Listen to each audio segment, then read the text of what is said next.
मेरा नाम नादिया है। आज की मेरी ये कहानी सुनकर आप लोगों की चीख निकल जाएगी।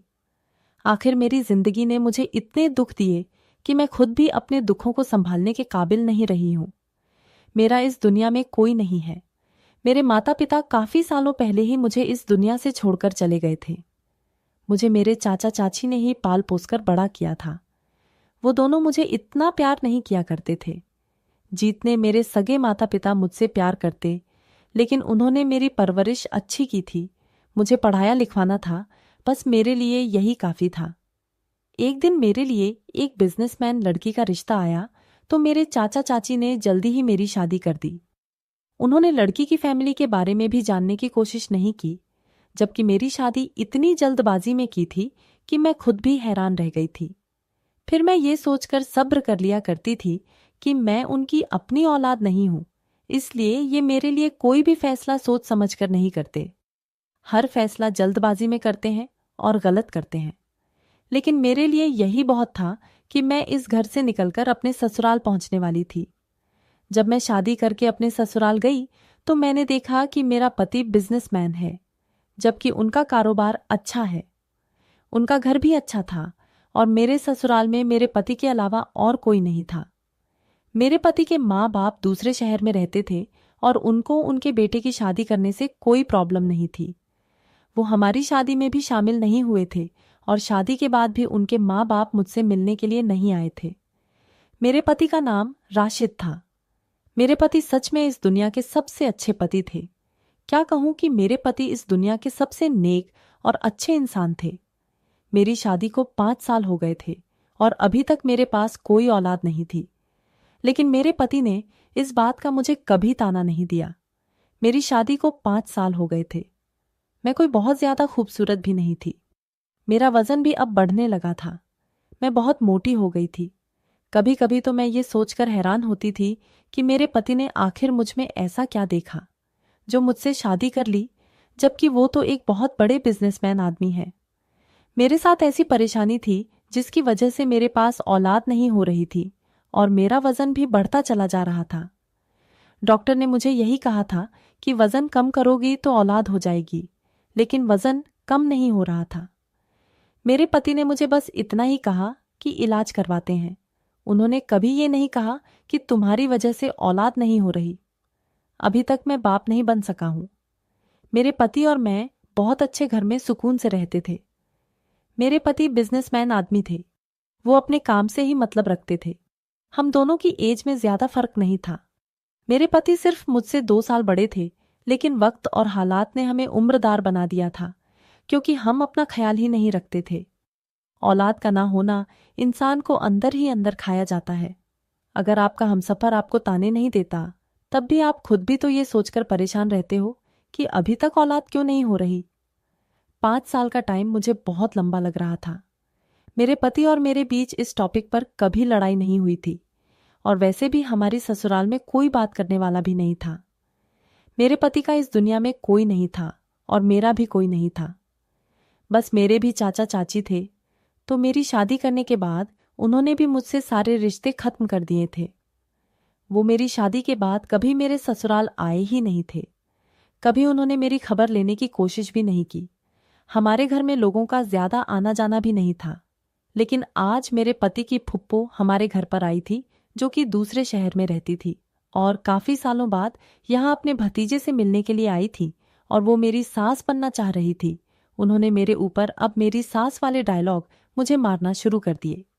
अगर मेरे पति की माँ जिंदा होती और वो इनकी तरह ही चालाक होती तो वो मुझे ऐसे ही डायलॉग मारती जैसे कि राशिद के फुप्पो ने मारे थे। वो हमारे घर पर 5 दिन के लिए आई थी और उन्होंने मुझे 5 दिन में ही इतने ताने दिए कि मैं उनसे उकता गई थी और मन कर रहा था कि वो जल्द से जल्द हमारे घर से चली जाए। वो मुझसे कहती थी कि देखो बहू, घर सोना पड़ा है, कल को तुम लोग बीमार हो जाओगे, तुम्हें कोई पानी पिलाने वाला या खाना खिलाने वाला भी नहीं होगा। तुम्हारा पति कारोबारी आदमी है, कारोबार करता है और घर के काम भी करता है। उस बेचारे को भी औलाद की तलब होती होगी, लेकिन वो तुमसे कहता नहीं होगा। घर के हजारों काम होते हैं, वो सारे काम करता है, सिर्फ तुम्हारे लिए और तुम्हारी खुशी के लिए तुम्हारी सारी जरूरतों को पूरा कर रहा है। माना कि वो एक बिजनेसमैन आदमी है, उसका काम सिर्फ अपने बिजनेस को संभालना है। ये काम नहीं है कि वो तुम्हारे साथ घर के भी काम संभाले। मैंने कहा कि लेकिन पप्पू, घर में तो सभी मर्द काम करते हैं। मेरे पति चाहे तो नौकर भी रख सकते हैं, लेकिन मैंने ही उनको मना किया हुआ है, क्योंकि आजकल किसी का कोई भरोसा नहीं। और वैसे भी हम दोनों का कोई इतना काम नहीं है, इसलिए मुझे बाहर का काम होता है। सब्जी वगैरह लाना तो वो मेरे पति मुझे लाकर दे देते हैं। इसमें कोई शर्म वाली बात नहीं है। जो मर्द अपनी औरतों को घर से बाहर नहीं निकालना चाहते, तो वो खुद ही ये सारे काम कर लेते हैं, और इसमें कोई गलत बात भी नहीं है। हर आदमी को अपनी पत्नी का साथ देना चाहिए, उसके साथ काम में हाथ बंटाना चाहिए। फुप्पो ने कहा कि अपनी जिंदगी में वो जो कुछ भी कर रहा है, सिर्फ तुम्हारे लिए ही तो कर रहा है। अगर उसकी अपनी कोई औलाद होती तो उसका सहारा बनती, लेकिन उसकी तो कोई औलाद ही नहीं है। मैंने फुप्पो से कहा, फुप्पो, ऐसा तो नहीं है कि अगर बच्चा पैदा हो जाए तो वो पैदा होते ही अपने पिता का सहारा बन जाता? लड़का हो या लड़की, पैदा होते ही तो काम करने नहीं लग जाता। ना फुप्पो। मेरी इस बात पर गुस्सा हो गई, और मेरे पति के घर आने के बाद उन्होंने मेरी उनसे शिकायत लगा दी। कहने लगी कि तुम्हारी पत्नी से कुछ नहीं आता, बस जबान चलानी आती है। ये तुम्हें कहाँ से मिल गई थी? तुम इतने अच्छे हो, तुम्हें तो कोई भी अपनी बेटी आसानी से दे सकता था। ना जाने तुम कितनी बदतमीज लड़की अपने साथ लेकर आ गए हो। मेरे पति ने उनसे कहा कि ये मेरी पत्नी है, और मैंने इससे शादी करके कोई गलती नहीं की है। मैं इसके साथ अपनी जिंदगी में बहुत खुश हूं। मेरी जिंदगी में सब कुछ बिल्कुल ठीक है। फुप्पू तो बहुत सारा जहर हमारी जिंदगी में घोल कर चली गई थी। मैंने उनके साथ बड़ी मुश्किल से ये 5 दिन गुजारे थे। वो तो शुक्र था कि हम दोनों के बीच झगड़ा इतना बड़ा नहीं हुआ था। मैंने बस अपने पति से यही कहा कि उनको ये सब कुछ नहीं बोलना चाहिए था। उस पर मेरे पति ने जवाब दिया कि अब कोई घर पर आ जाए तो क्या किया जाए, और फिर ये कोई छोटी बात तो नहीं है। जो है सो है। हमारे यहाँ पर अभी तक औलाद हुई भी तो नहीं है, और परेशानी तुम्हारे अंदर है, ये तुम्हें भी पता है। मेरे पति की जबान पर आज तक ये शब्द नहीं आए थे, पर शायद वो बहुत परेशान थे। वो घर से गुस्से में चले गए और मैं रोने बैठ गई थी। मैं रोती रही। 2 घंटे रोने के बाद जब वो वापस आए तो अकेले नहीं थे। उनकी गोद में एक बच्ची थी, जिसको देखकर मैं हैरान रह गई थी। मैंने उनसे पूछा कि ये कौन है। मैंने देखा कि वो एक लड़की थी। उसकी उम्र काफी कम थी। शक्ल सूरत से बहुत प्यारी लग रही थी, और बहुत भूखी भी लग रही थी, जैसे उसने काफी दिनों से कुछ नहीं खाया था। ये जैसे वो कोई भिखारी की बच्ची थी। मेरे पति ने कहा कि ये मुझे सड़क पर मिली है, इसका इस दुनिया में कोई नहीं है। लोग इसको मार रहे थे, जबकि ये किसी की रोटी चुराकर भाग रही थी, क्योंकि इसको भूख लग रही थी। मैंने उन लोगों से इस बच्ची को बचा लिया, और मैं इसको अपने घर लेकर आया हूं। तुम जरा इसके लिए खाना बनाओ। मैंने कहा, ठीक है। मेरे पति की घर में बहुत मर्जी चलती थी। वो जो भी कहते थे, मैं उसे हमेशा ठीक कहकर ही जवाब दिया करती थी। मैंने कभी उनसे कोई सवाल जवाब नहीं किया था, और वो कोई बुरा काम करके नहीं आए थे। वो लड़की बहुत अच्छी और शक्ल से बहुत मासूम और भूखी लग रही थी। मेरे पति ने कहा कि मैं उसको कुछ कपड़े दिला देता हूं, ताकि ये नहा धोकर साफ सुथरी हो जाए। मेरे पति मार्केट से जाकर उसके लिए कपड़े लेकर आ गए। थोड़ी देर बाद वो नहा धोकर साफ सुथरी हो गई। जब हमने उससे उसका नाम पूछा तो उसने कहा कि मेरा नाम ईरम है, मुझे मेरे पिता का नाम नहीं पता। उसने हमारे साथ बैठकर खाना खाया। वो इतनी बेचैनी के साथ खाना खा रही थी जैसे बहुत दिनों बाद उसने खाना देखा हो। हमारे दिल में भी शुक्र पैदा हो गया कि हम रोज इतना अच्छा खाना खाते हैं, लेकिन हमने कभी दिल से शुक्रिया अदा नहीं किया, और ये बेचारी कैसे खाना खा रही है। मेरे पति ने उसे कमरे में सोने के लिए कह दिया। वो मेहमानों वाले कमरे में सो रही थी, और मैं और मेरे पति अपने कमरे में थे। हम दोनों ही छत की तरफ देख रहे थे। मैंने कहा कि आपने इरम को यहाँ क्यों रोक लिया? मेरे पति ने कहा कि अब वो हमारे साथ ही हमारे घर में रहेंगी, और मैंने सोच लिया है कि हम उसे गोद ले लेंगे और अपनी बेटी बना लेंगे। शायद हमें पहले ही ये सब कुछ कर लेना चाहिए था। मैं उन मर्दों में से नहीं हूं जिनको अपनी नस्ल बढ़ाने की फिक्र ना हो, और अपनी पत्नी का इलाज ही करवाते रहें और इंतजार ही करते रहें कि उसी से औलाद हो जाएगी, और फिर हार मानकर दूसरी शादी कर ले। वैसे तो मुझे लड़के की चाहत थी, क्योंकि वो नस्ल को आगे बढ़ाता। लेकिन अब जब मेरे नसीब में लड़का नहीं है तो लड़की ही सही। माँ बाप बनने के लिए बच्चा पैदा करने की जरूरत नहीं होती। दुनिया में ऐसे भी बहुत बच्चे हैं जिनके पास माँ बाप नहीं है और उनको गोद ले लिया जाए तो आप भी माँ बाप बन सकते हैं। मेरे पति की बातें सुनकर मेरी आंखों में खुशी के आंसू आ गए थे। मैं तो कब से यही करना चाहती थी, लेकिन मैं छोटे बच्चे को अडॉप्ट करना चाहती थी, इतने बड़े बच्चे को नहीं। ईरम 5 साल की थी और सब कुछ जानती थी, उसमें काफी समझ भी थी, लेकिन मुझे तो छोटे बच्चे बहुत अच्छे लगते थे। खैर कोई बात नहीं, इंसान तो इंसान होता है। अगले दिन मैंने इरम से पूछा कि क्या तुम हमारे साथ रहना चाहती हो? ये बात सुनते ही इरम की आंखों में खुशी के आंसू आ गए। उसने कहा कि मैं आप लोगों को छोड़कर कहीं नहीं जाना चाहती और मैं आपके साथ ही रहना चाहती हूँ। बहुत ही मासूम बच्ची थी। मैंने उसे माँ बनकर पालना शुरू कर दिया। वो इतनी समझदार थी कि जाकर दुकान से सामान भी ले आया करती थी।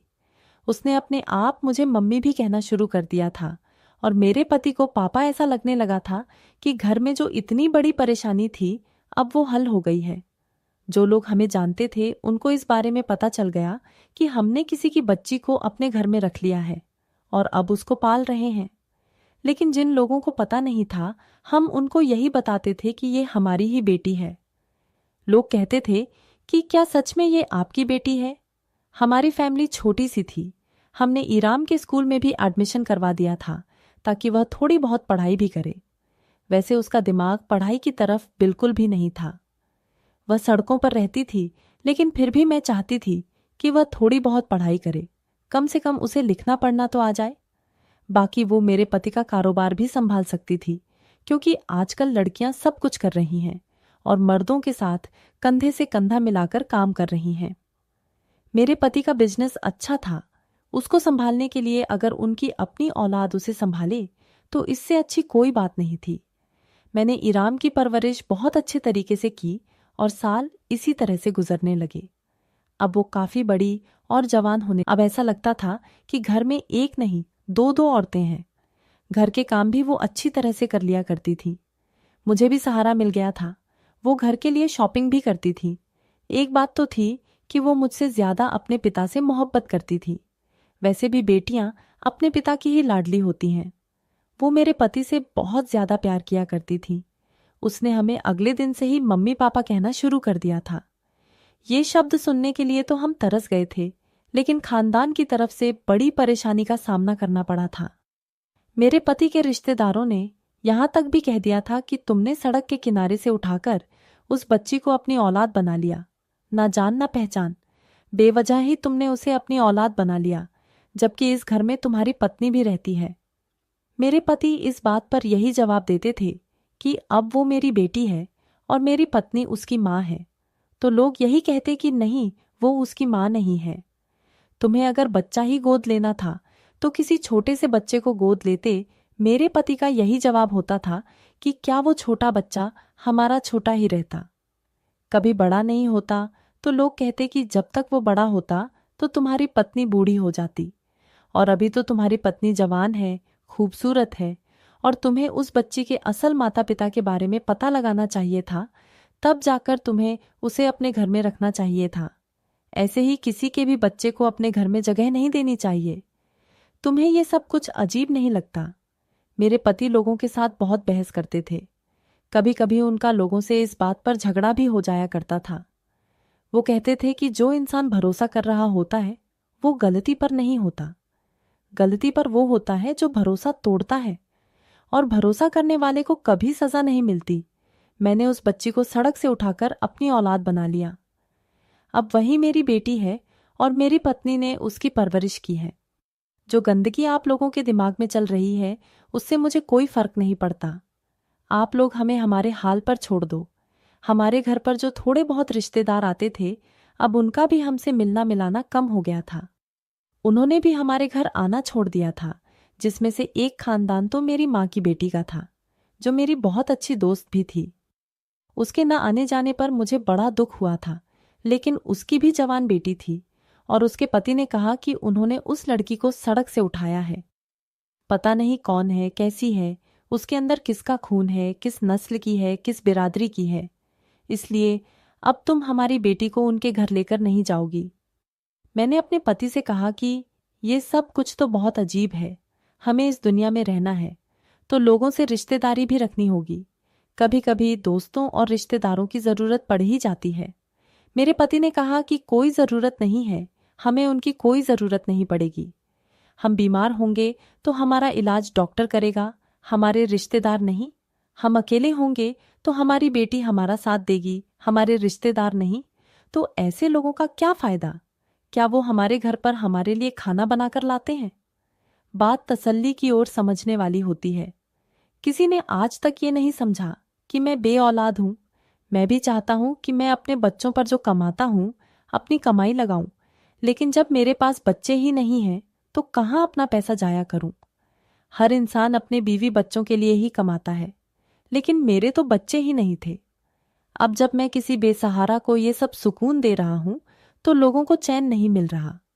ईराम को इस घर में रखने से मुझे बहुत खुशी मिलती है। लोग चाहे कुछ भी कहें, मुझे लोगों की बातों से कोई फर्क नहीं पड़ता। हम उन लोगों से कोई ताल्लुक नहीं रखेंगे। मैं अपने पति की बात को खामोशी से सुनती रही। इसी तरह से दिन गुजरने लगे। इरम जब जवान हो गई तो हमेशा वो अपने दोस्तों के साथ घूमने फिरने जाया करती थी और अपनी फ्रेंड्स का बहाना लेकर घर में देर से आने लगी थी। कहती थी कि मैं अपनी सहेली के घर जा रही हूं। एक दिन जब वो घर देर से आई तो मैंने उससे पूछा कि तुम कहाँ गई थी? इरम तो वो मुझसे कहने लगी कि मैं अपने दोस्त के घर गई थी। मैंने उसे कहा कि ऐसी कौन सी दोस्त बना ली है तुमने जो आंधी आंधी रात को तुम्हें अपने घर पर बुलाती है? ऐसे दोस्तों के साथ तुम्हें दोस्ती नहीं रखनी है। मैं नहीं चाहती कि तुम पर कोई उंगली उठाए। ना जाने क्यों उसे आज मेरी बातों पर बहुत गुस्सा आ रहा था। वह मुझसे बहुत ही दूर दूर रही थी, हालांकि मैंने उसे मां बनकर पाला था। उसका मेरे साथ ऐसा बिहेवियर नहीं था। वह मेरे पति के साथ खुश रहती थी, उनके काम भी करती थी, उनको अपने दिन भर की कहानी भी सुनाती थी और उनको खुश करने के लिए कुछ भी कर सकती थी। एक दिन मुझे मेरे पति ने कहा कि घर के दरवाजे बहुत गंदे हो रहे हैं, तुम उनको साफ क्यों नहीं करती हो? मैंने कहा कि मैं बहुत बिजी रहती हूं। मैंने नौकरानी से कहा था, उसने ठीक से नहीं किया, मैं खुद कर दूंगी। लेकिन मेरे पास इतना टाइम नहीं था तो इराम ने ये काम कर दिया। हालांकि वो कुछ थकी आ रही आई थी। मेरे पति ने उसकी बहुत तारीफ की और कहा कि देखो मेरी बेटी कितनी अच्छी है और कितने अच्छे तरीके से काम करती है। उसके बाद ही रम ने अपने पापा के लिए अच्छी सी चाय बनाकर दी।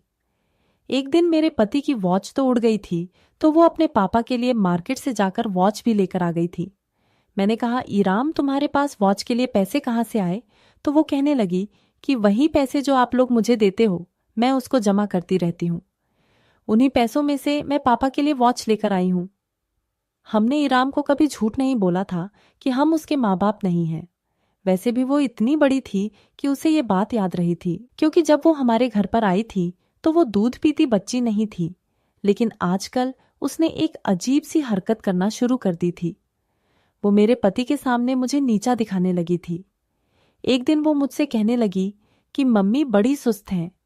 मैंने तो आज घर के सारे काम किए हैं और ऐसी ऐसी जगह को साफ किया है जो कभी मम्मी ने भी साफ नहीं की थी। देखिए आज घर कितना अच्छा लग रहा है।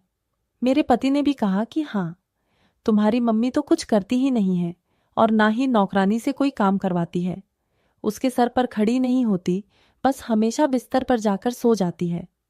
नौकरानी भी अपनी मर्जी से काम करती है और तुम्हारी मम्मी भी अपनी मर्जी से ही काम करती है। इस घर में कोई आता जाता नहीं है, इसलिए तुम्हारी मम्मी को घर की साफ सफाई की ज्यादा परवाह नहीं है। तुम्हारी मम्मी को नहीं पता कि घर में साफ सफाई कितनी जरूरी होती है। आज मेरे पति की आदत में बदलाव आने लगा था। मेरे पति मेरा साथ अच्छा बिहेवियर नहीं करते थे। बस हम दोनों एक दूसरे के साथ लेकर फॉर्मेलिटी निभा रहे थे और बस हम सफर थे। अब हमें और तो कोई मिलना नहीं था। कम से कम मुझे तो किसी की जरूरत थी, क्योंकि मैंने कोई बच्चा पैदा नहीं किया। फिर भी मेरी सेहत बड़ी खराब रहती थी क्योंकि मैं टेंशन बहुत लेती थी। मेरे पति कभी कभी मेरी तरफ से लापरवाह हो जाते थे, ऐसे जैसे मैं इस घर में किसी के लिए कुछ हूं ही नहीं। और फिर अपने मतलब के लिए ही मैं अपने पति को याद आ जाती थी। बस जिंदगी इसी तरह से गुजर रही थी। हम दोनों में तो पहले ऐसा बिल्कुल भी नहीं था। मेरे पति ने पहले ही कभी पूरी तरह जताया ही नहीं था, लेकिन उनके दिल में मेरी तरफ से ये कमी आ गई थी कि मेरी वजह से उनकी अपनी औलाद नहीं हुई और उनकी आधे से ज्यादा जिंदगी गुजर गई। इस कसर को निकालने के लिए वो अलग अलग तरीके इस्तेमाल करते थे। मुझे भी दबे दबे शब्दों में ताने देते रहते थे। कभी कभी कहते थे कि मैं किसी काम की नहीं हूं और मैंने कभी कुछ नहीं किया। मुझे घर चलाना नहीं आता, मुझे खरीदारी नहीं आती, तो कभी ईराम के साथ मिलकर मेरी मजाक उड़ाते थे। बस मैं चुपचाप ये सब कुछ बर्दाश्त करती रहती थी और मैं क्या कर सकती थी।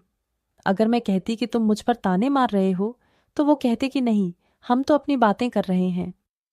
वो दोनों मिलकर मेरा मजाक उड़ाते रहते थे। मेरे पति ईरम को भी अपने जैसा बना रहे थे।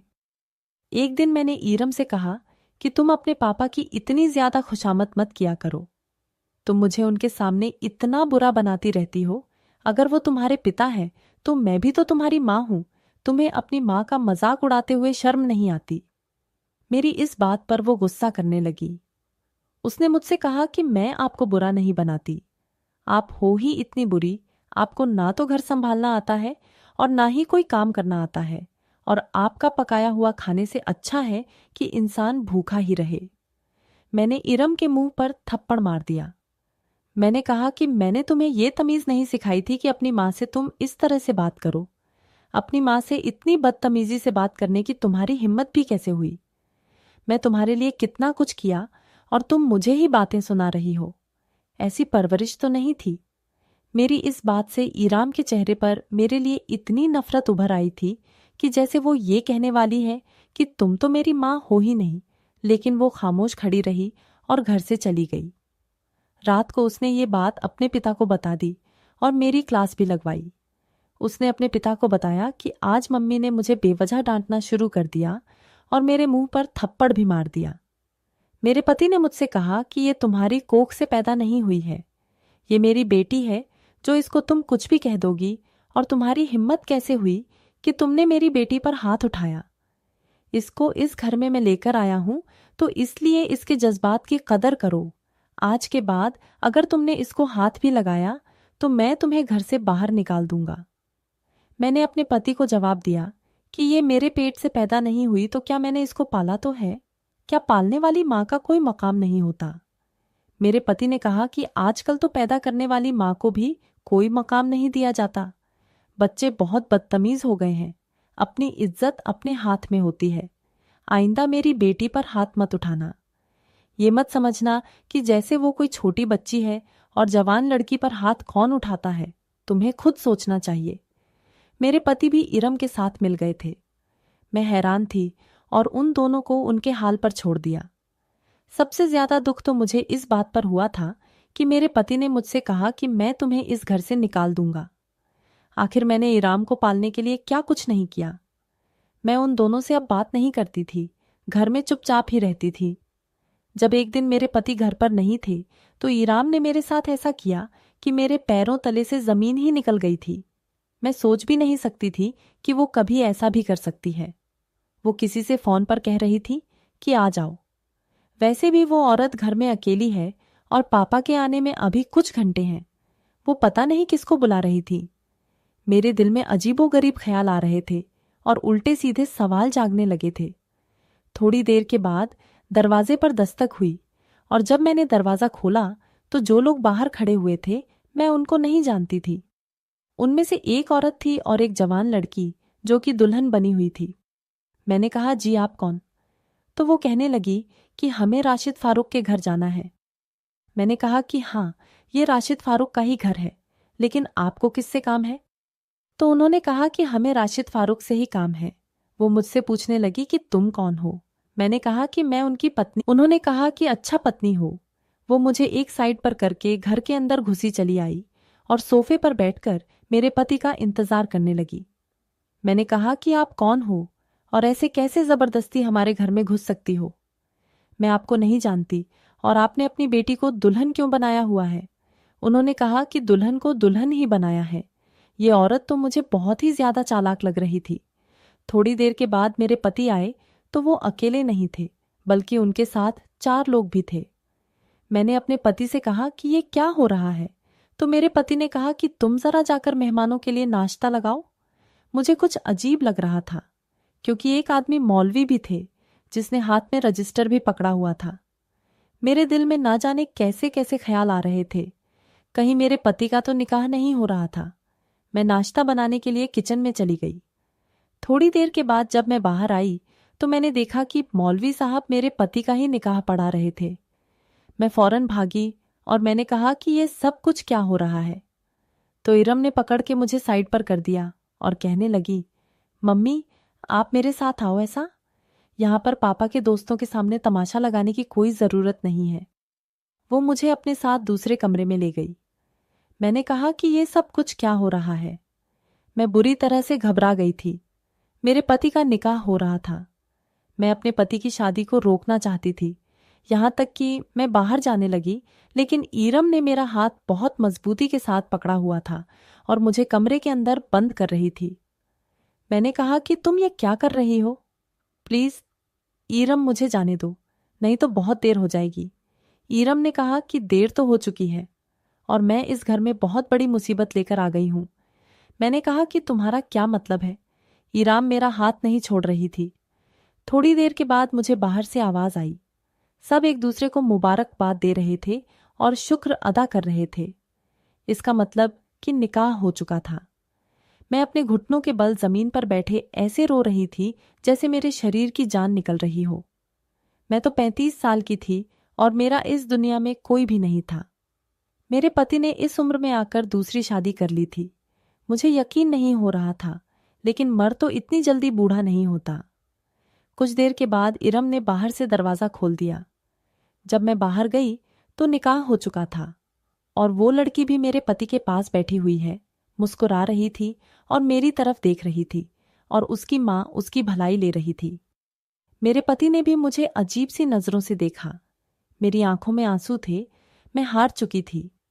मेरे पति ने उन लोगों से कोई पर्सनल बात की और वो लोग मेहमानों वाले कमरे में चले गए थे और मैं अपने कमरे में आ गई थी। कुछ देर बाद मेरा पति कमरे में आया। मैं उसे देखकर रो रही थी। वो मेरे साथ ऐसा बिहेव कर रहा था जैसे वो मुझे जानता ही नहीं है। मैंने कहा कि ये सब कुछ क्या है? उसने कहा कि मैंने जो किया बिल्कुल ठीक किया। हाँ, ये बात अलग है कि मुझे ये काम 8 साल पहले ही कर लेना चाहिए था। मेरी अभी भी औलाद हो सकती है। मैं औलाद पैदा करना चाहता हूँ। मुझे बेटे की तमन्ना है और मेरी बेटी भी चाहती है कि उसके भी भाई हो तुम्हारे साथ। तो ये सब कुछ पॉसिबल नहीं है, इसीलिए मैंने दूसरी शादी कर ली है। और मैंने दूसरी शादी कर ली तो क्या हो गया? अभी तक तुम्हें छोड़ा तो नहीं है। बस इस घर में वैसे ही रहो जैसे पहले रहती थी। बाकी मैं कोई उल्टी सीधी बातें और रोज रोज के झगड़ों में नहीं पड़ना चाहता। अगर तुम्हें इस तरह की जिंदगी कबूल नहीं है तो तुम मुझे बता दो, मैं तुम्हें आजाद कर दूंगा। मेरा पति इतना कहकर कमरे से बाहर चला गया था और थोड़ी देर बाद इरम कमरे में आ गई। उसने मुझसे कहा कि मम्मी फिक्र मत करो, सब कुछ ठीक हो जाएगा। और फिर कमी भी तो आपके अंदर ही है ना। अब पापा ने आपको अगर इस घर में रखा हुआ है तो आपको उनका शुक्रिया अदा करना चाहिए। मैं हैरान थी कि इसे मुझसे इतनी नफरत क्यों थी। इसलिए कि मैंने इसे बचपन से पाला था। थोड़ा सा डांट देती थी, कभी एक दो थप्पड़ लगा देती थी। माँ तो सब कुछ करती है अपनी औलाद की परवरिश में। अब मुझे ईरम पर बहुत गुस्सा आ रहा था, क्योंकि उसने ही ये सब कुछ करवाया था। वो ही उस औरत के घर जाया करती थी और वो उस लड़की के छोटे भाई से प्यार करती थी और उससे शादी करना चाहती थी। लेकिन उस लड़की के भाई ने कहा कि पहले मेरी बड़ी बहन की शादी होगी, उसके बाद ही मैं शादी करूंगा। और उसकी बड़ी बहन की शादी की उम्र गुजर चुकी थी। वो 32 साल की हो गई थी। इरम ने उससे कहा कि मेरे पास एक रिश्ता है, बड़े ही अमीर आदमी है, उनका बहुत अच्छा बिजनेस है। उसने अपने पिता का रिश्ता उन लोगों के आगे पेश कर दिया और मेरे पति को भी लड़की का फोटो दिखा दिया और उनको धीरे धीरे मनाती रही। मुझे बाद में पता चला कि उसने 2 महीने तक मेरे पति को मनाया और उसके बाद मेरे पति को इस बात पर राजी किया। ये बात मुझे ईरम ने ही बताई थी। ईरम की बातें सुनकर मेरे पैरों तले से जमीन निकल गई थी। वो काफी टाइम से मेरे पति को उसकी तस्वीरें दिखाकर राजी कर रही थी। आखिर मेरा पति मर्द था और वो लड़की कुंवारी थी और खूबसूरत थी। मेरे पति ने उसके साथ मिलकर ये सारा प्लान बनाया।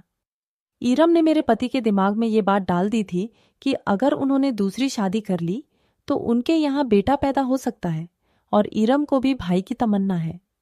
उसे पता था कि उसके पिता की शुरू से ख्वाहिश रही है कि उनके पास बेटा हो जो उनकी नस्ल को आगे बढ़ा सके। उन दोनों ने सारा प्लान बनाया और मुझे बताना भी जरूरी नहीं समझा ताकि मैं कोई हंगामा न खड़ा कर दूं। मैं हैरान थी कि मेरी सौतेली बेटी ने मुझ पर इस जिंदगी का सबसे बड़ा जुल्म कर मेरे पति, जिसने मुझे आज तक बेऔलाद ना होने तक का ताना नहीं दिया था, आज वो दूसरी शादी कर बैठा और मुझे तलाक की धमकी दे रहा था। कह रहा था, रहना है तो रहो, वरना मैं तुम्हें आजाद कर दूंगा। मैं बता नहीं सकती कि मेरे ऊपर क्या गुजर रही थी। मेरे साथ इतना बड़ा जुल्म किया, आखिर मेरा कसूर क्या था? अगर मैं मां नहीं बन सकती थी तो इसमें मेरी क्या गलती थी? मेडिकल कंडीशन तो किसी के साथ भी हो सकती है। अब तो मेरी जिंदगी गुजर गई थी, मैं कहीं और भी नहीं जा सकती थी, बस इसी घर के किसी कोने में पड़ी रहती थी।